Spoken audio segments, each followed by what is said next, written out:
Olá, boa noite. Começa agora o Jornal da Justiça desta terça-feira, 18 de maio.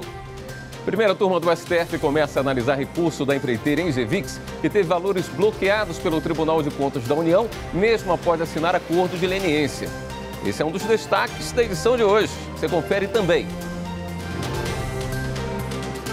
Operação Câmbio Desligo. Segunda turma do STF inicia julgamento de decisão que não permitiu que defesa de doleiro tivesse acesso às gravações de delações premiadas. Supremo decide que lei do Rio de Janeiro não pode proibir suspensão de planos de saúde por inadimplência durante a pandemia. STF derruba a regra que ampliava a atuação do Procurador-Geral de Justiça de Rondônia.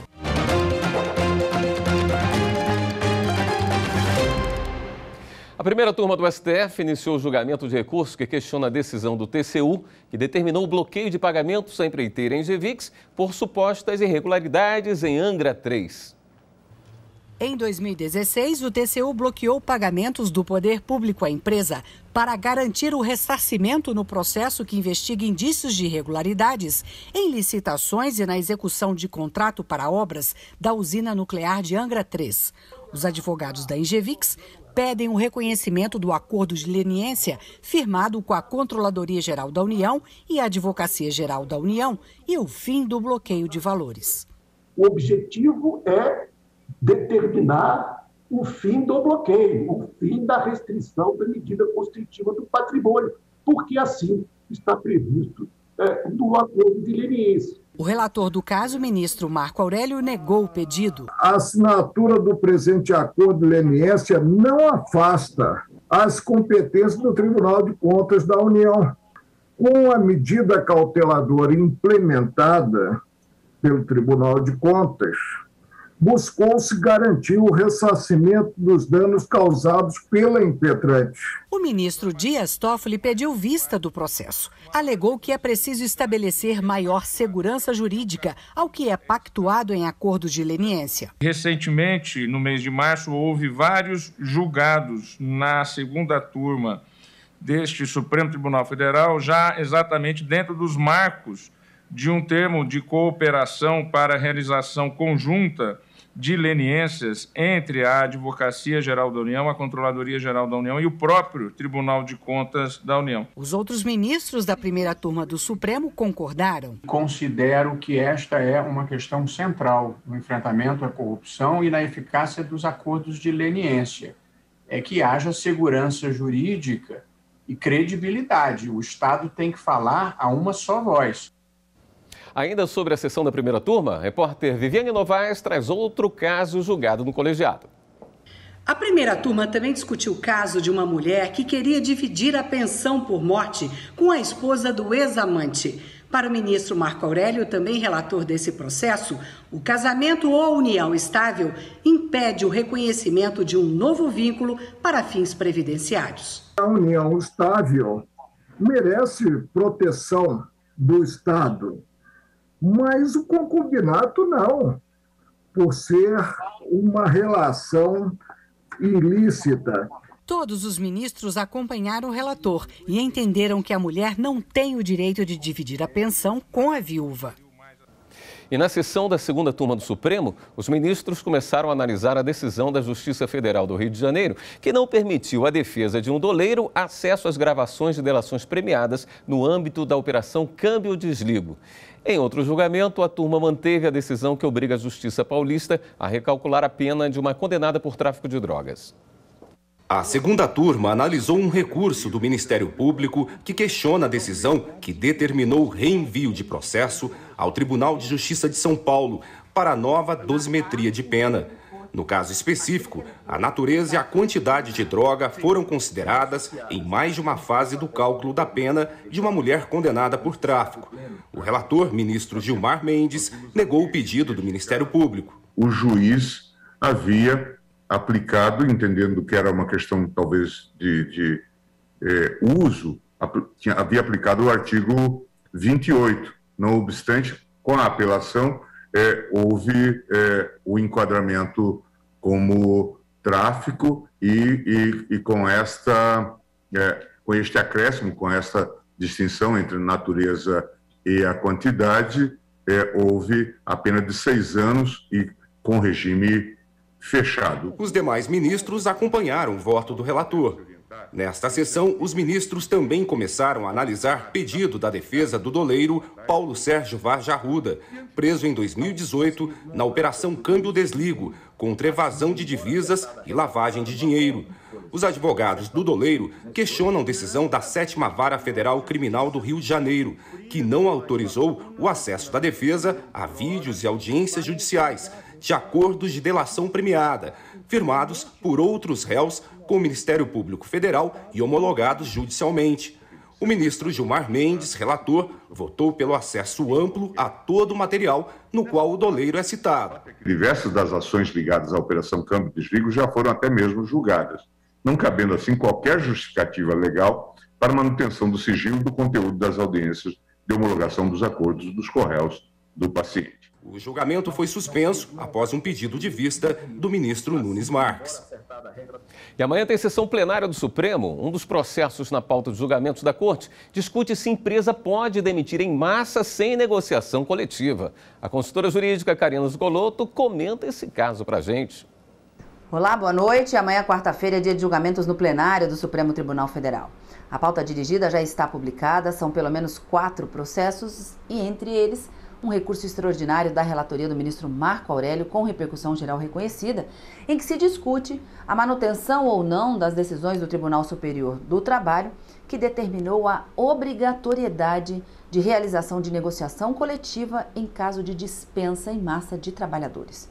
Para o TST, a decisão recorrida não implicou em qualquer tipo de abusividade e também declarou a inexistência de violação do princípio da boa-fé objetiva, já que à época do julgamento não era pacífico no tribunal a não restrição de dispensa coletiva. O Tribunal Superior do Trabalho ainda entendeu que não era o caso de anulação dessas demissões, desses contratos de ruptura e nem a determinação de prorrogação dos contratos por dias ou semanas. Fixou a seguinte tese para os casos futuros: é obrigatória a realização de negociação coletiva em caso de dispensa de trabalhadores em massa. As empresas recorridas alegam violação do princípio da livre iniciativa, uma vez que estaria havendo uma interferência na gestão do empregador e ainda uma possível usurpação da competência do Poder Legislativo pelo Poder Judiciário Trabalhista. Alegam que não há na legislação a obrigatoriedade da realização da negociação coletiva. E essa não foi uma vontade do legislador, que caso fosse, teria estabelecido em lei. Como não há, a possibilidade então, e o argumento é de que estaria havendo essa usurpação da competência do Poder Legislativo pelo Poder Judiciário. Esse julgamento estava previsto para realização em plenário virtual, mas em razão de um pedido de destaque do ministro Dias Toffoli, acaba sendo transferido para o plenário físico. E esse julgamento e outros que estão na pauta, você vai acompanhar amanhã, a partir das 14 horas, no Direto do Plenário. Eu te espero. E no plenário virtual da Corte, a maioria dos ministros decidiu que lei do Estado do Rio de Janeiro não pode proibir suspensão de planos de saúde por inadimplência durante a pandemia. A norma estadual também derrubava a incidência de juros e multas sobre os valores devidos e determinava que as operadoras possibilitassem o parcelamento dos débitos anteriores a março de 2020, quando teve o início da situação de emergência. Em seu voto, a relatora do caso, ministra Carmen Lúcia, reconheceu a intenção da legislação fluminense de buscar preservar os usuários de planos de saúde durante a situação de calamidade. No entanto, para a ministra, a norma estadual ultrapassou o objetivo de proteger o consumidor em situação de vulnerabilidade e invadiu competência privativa da União para legislar sobre direito civil e política de seguros. O entendimento da relatora foi seguido pela maioria dos ministros. E o Ministério Público Federal entrou com um pedido no Supremo para que seja anulada a decisão que autorizou o município de João Pessoa, na Paraíba, a vacinar professores antes dos demais grupos prioritários. De acordo com a decisão judicial, a Secretaria Municipal de Saúde de João Pessoa, na Paraíba, pode começar a vacinação de profissionais da área de educação, apesar de eles não estarem entre os grupos prioritários definidos no Programa Nacional de Imunização. No pedido de anulação da decisão, o vice-procurador-geral da República, Humberto Jacques, afirma que a lista de vacinação foi criada com base em padrões sanitários e epidemiológicos internacionais de combate à Covid-19. Além disso, o Ministério Público Federal apurou que João Pessoa ainda não cumpriu a meta de cobertura vacinal dos grupos prioritários definidos no PNI. Dados fornecidos pela Secretaria Estadual de Saúde mostram, por exemplo, que apenas 62% das pessoas com idades entre 60 e 64 anos foram imunizadas. Também por esse motivo, a PGR defende que o Supremo Tribunal Federal analise o pedido com urgência, já que o município começou a vacinação de professores no domingo passado. Por unanimidade, o plenário do STF declarou a inconstitucionalidade de regra do Estado de Rondônia, que ampliou a lista de autoridades que podem ser investigadas e processadas no âmbito civil pelo Procurador-Geral de Justiça. Para a relatora, a ministra Carmen Lúcia, a emenda à Constituição Estadual invadiu competência da Presidência da República para tratar sobre normas gerais da organização do Ministério Público. Ela acrescentou ainda que a norma questionada também ofende a autonomia e a independência do Ministério Público, asseguradas pela Constituição Federal. E no próximo bloco, Carlos Horbach toma posse hoje como ministro efetivo do Tribunal Superior Eleitoral. Depois do intervalo.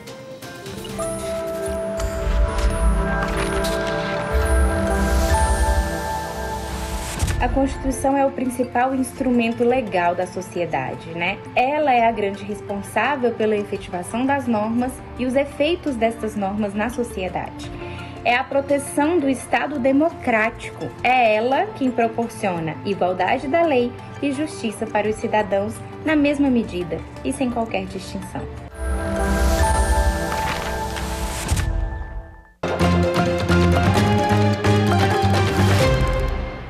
Acontece agora a sessão solene de posse do ministro Carlos Horbach como membro efetivo do plenário do Tribunal Superior Eleitoral. O ministro Horbach faz parte da Corte Eleitoral desde 2017 como substituto e foi nomeado ministro titular pelo presidente da República no dia 10 deste mês. O novo ministro efetivo assume a vaga deixada por Tarcísio Vieira de Carvalho Neto. Gaúcho, Carlos Bastide Horbach se formou em Direito pela Universidade Federal do Rio Grande do Sul, onde também fez mestrado. É doutor em Direito do Estado pela Universidade de São Paulo e atualmente também é professor pela USP. O plenário do Tribunal Superior Eleitoral é formado por 3 ministros do Supremo Tribunal Federal, 2 ministros do Superior Tribunal de Justiça e 2 ministros da classe dos advogados, de onde vem o ministro Carlos Horbach. O repórter Henrique Amaral também traz as informações da sessão de hoje do Tribunal Superior Eleitoral. Na sessão de logo mais, o TSE deve analisar um processo da cidade de Uchoa, em São Paulo. Jurandir Ferrarese era candidato a vice-prefeito na chapa que venceu as eleições majoritárias no município em 2020. Mas a candidatura dele foi impugnada porque as contas de Jurandir foram rejeitadas quando ele foi presidente da Câmara de Vereadores de Uchoa. Agora, o TSE deve discutir se essa impugnação altera o status do prefeito eleito no ano passado. O ministro Mauro Campbell Marques é o relator desse processo.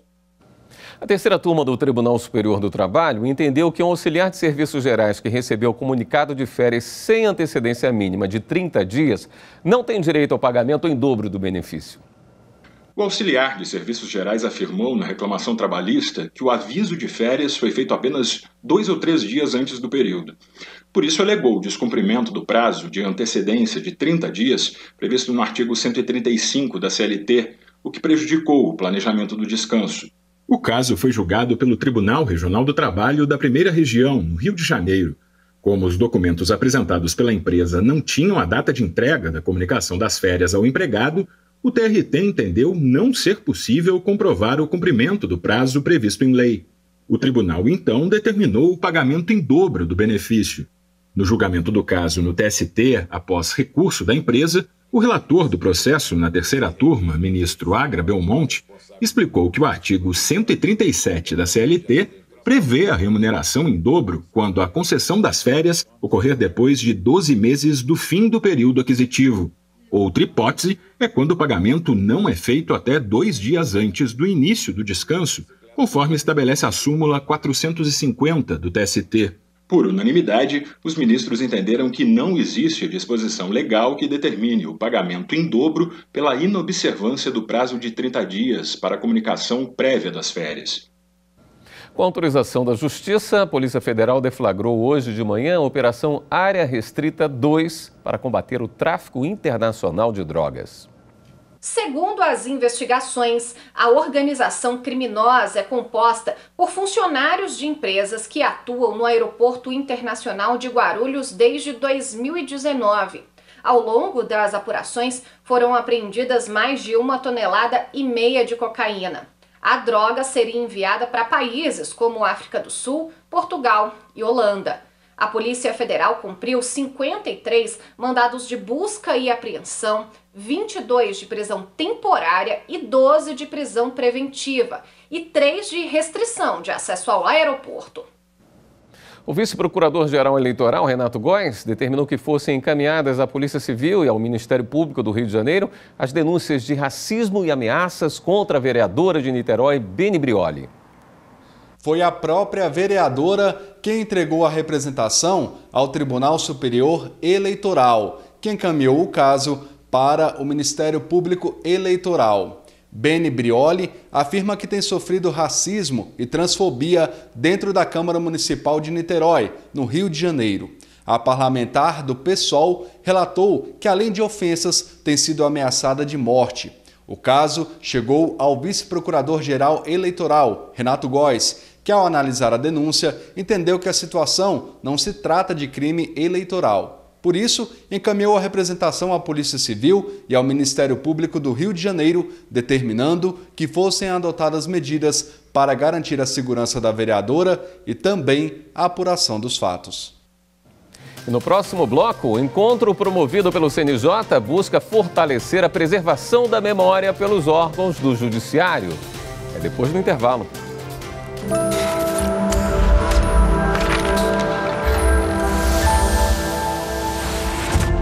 A Constituição de 1988 ela é um avanço significativo na história brasileira, porque nós viemos de uma ditadura e a Constituição ela trouxe uma nova ordem jurídica, uma ordem baseada no direito, uma ordem democrática. Aliás, toda democracia deve ser baseada no direito.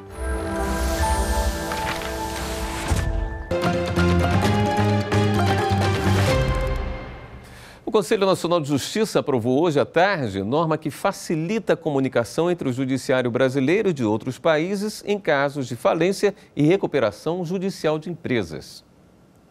Desde 2018, um grupo de trabalho do Conselho Nacional de Justiça, coordenado pelo ministro do STJ, Luiz Felipe Salomão, tem estudado uma forma de modernizar a atuação do Poder Judiciário nos processos de recuperação judicial e de falência. As propostas foram apresentadas e aprovadas durante a sessão plenária do CNJ desta terça-feira. Na prática, os juízes vão poder receber comunicações de um juízo estrangeiro e responder diretamente a eles. Essas comunicações podem ocorrer para organizar a apresentação de petições e publicação de decisões pelos juízos e para a coordenação e resolução de qualquer procedimento administrativo ou preliminar relacionado às audiências conjuntas. Nós estamos propondo a instituição de regras de cooperação e de comunicação direta com juízos estrangeiros de insolvência para processamento e julgamento de insolvências transnacionais.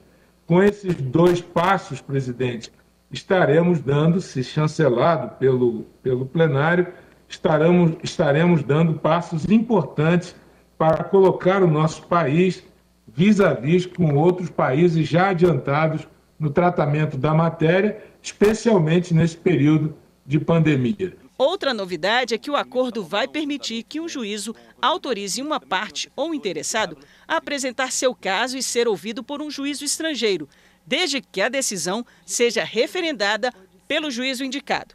Além disso, o juiz vai poder autorizar a parte ou interessado em processo que corra em outro país a se apresentar e ser ouvido sem que tenha alteração na jurisdição do caso. Essas propostas apoiaram-se num guia importantíssimo que é o Judicial Insolvency Network, adotando as práticas mais importantes dos tribunais de todo o mundo. Então, um trabalho relevantíssimo para melhorar o ambiente de negócio, destravar a economia, sobretudo conforme destacou o ministro Luiz Felipe Salomão, no atual cenário de crise que produziu impactos profundos e imediatos na economia. Durante a sessão também foram aprovados atos normativos que dispõem sobre os cadastros de administradores judiciais dos Tribunais de Justiça dos Estados e Distrito Federal. E também ato que recomenda a utilização de dados de sensoriamento remoto e de informações obtidas por satélite na instrução probatória de ações ambientais. Ainda nesta tarde, o CNJ realizou o primeiro Encontro Nacional de Memória do Poder Judiciário. O evento busca promover a valorização da memória judiciária. O encontro por videoconferência faz parte das comemorações do Dia da Memória do Poder Judiciário, celebrado em 10 de maio. Durante a tarde desta terça-feira, profissionais das áreas de História, Arquivologia, Biblioteconomia e Museologia discutiram temas relacionados à conservação da memória dos tribunais. Na abertura do evento, o presidente do Conselho Nacional de Justiça e do Supremo Tribunal Federal, ministro Luiz Fux, ressaltou a importância da preservação e da difusão da memória institucional do Poder Judiciário. De nossa parte, nós temos o dever fundamental do não esquecimento, para que não sejam perdidos ou sepultados bens materiais e imateriais, fatos e personalidades que, por obras valorosas, conferem e conferiram identidade às nossas instituições judiciárias. O presidente do Superior Tribunal de Justiça, ministro Humberto Martins, destacou a relevância da iniciativa. E a importância da proteção do patrimônio cultural, do patrimônio nacional, faz parte na garantia do acesso às fontes de cultura nacional. Ainda durante o evento foram apresentados os manuais de gestão documental e de gestão de memória do Poder Judiciário. O encontro completo está disponível no YouTube do Conselho Nacional de Justiça. O Tribunal de Justiça de Mato Grosso, em parceria com 2 instituições, inaugurou um espaço acolhedor para ouvir crianças e adolescentes vítimas de violência doméstica. Conheça a Ludoteca na reportagem de Vitor Cabral. A Ludoteca do Fórum de Cuiabá vai levar mais segurança e acolhimento às crianças e adolescentes vítimas ou testemunhas de violência sexual. O espaço foi inaugurado pelas autoridades do Judiciário Mato-Grossense e os parceiros, Instituto Seibin e Laboratório Carlos Chagas.